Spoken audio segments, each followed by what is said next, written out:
Good morning everybody, hope we're all well. Colleague the other day was asking me about trees. He'd been to view a property and was lifting the drive. Here is a great example of how that kind of happens. This tree here is a cherry tree, been planted too close to the path, and he's lifting it. Normally trees, things like that, need to be at least sort of 1.5 meters away from drives and pathways and things like that. Why it's happened is we've got our tree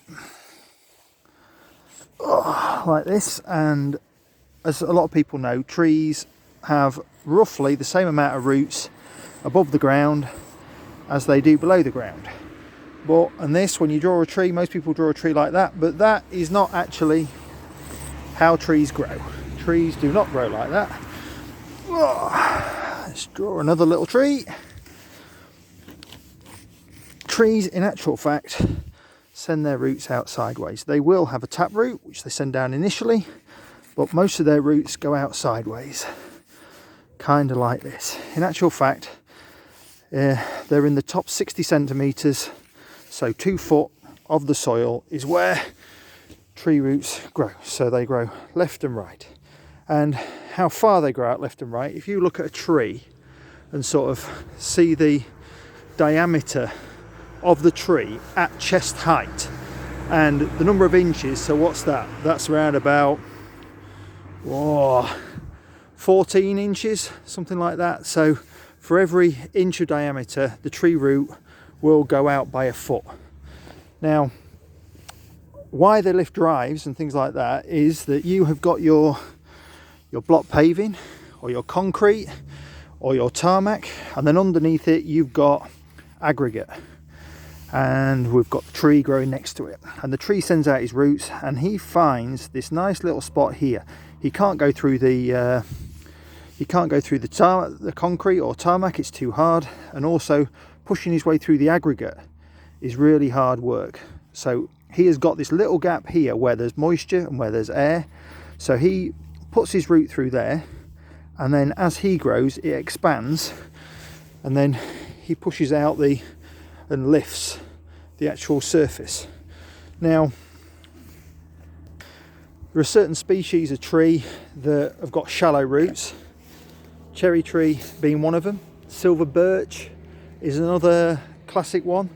Now, they're not overly thirsty trees, so it's not such a huge problem that they are shallow rooted, but the weight of your drive, the weight of the block paving, it will have a tendency to lift. Now, can we cut those roots?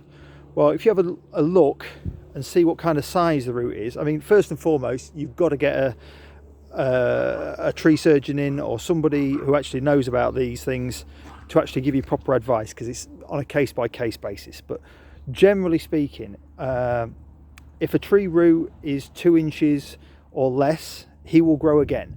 So you can cut it and then put a root barrier in, and then he'll find his way left or right. If he's bigger than that and you cut it, you'll find that he's not going to grow back again. Now, what proportion of that root is actually holding the tree and supporting the tree, that's what you need a guide to tell you. That's what you need someone to have a proper look at and decide whether or not that is a vital part to keeping that tree standing upright. Sometimes trees have preservation orders on. There's a whole host of things which you need to be aware of. The other aspect of trees in regard to property is them finding their way into drains and being one of the causing factors of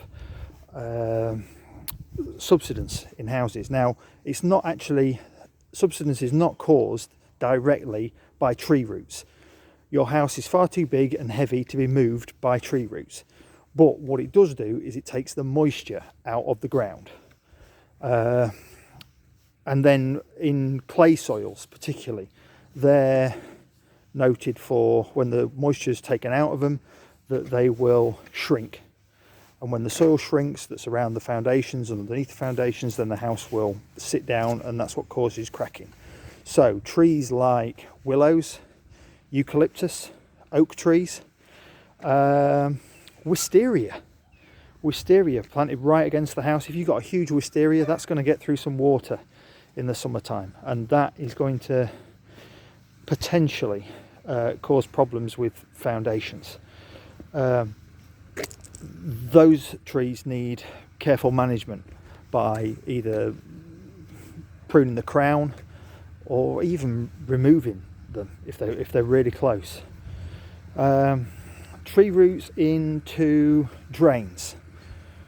Tree roots will not break a drain and get in there, but what can happen is that if your drain is already cracked, then the water and the moisture is leaking out the drain.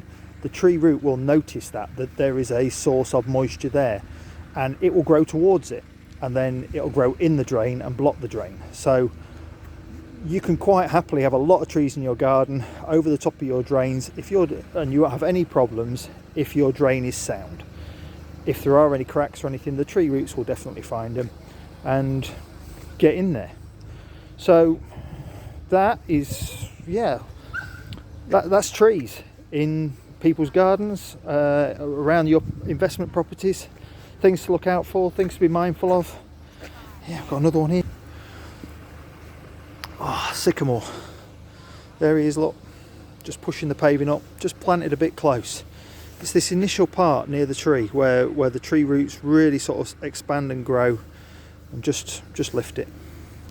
But any questions to do with externals, send me a message and I'll see if I can't do a little video for you.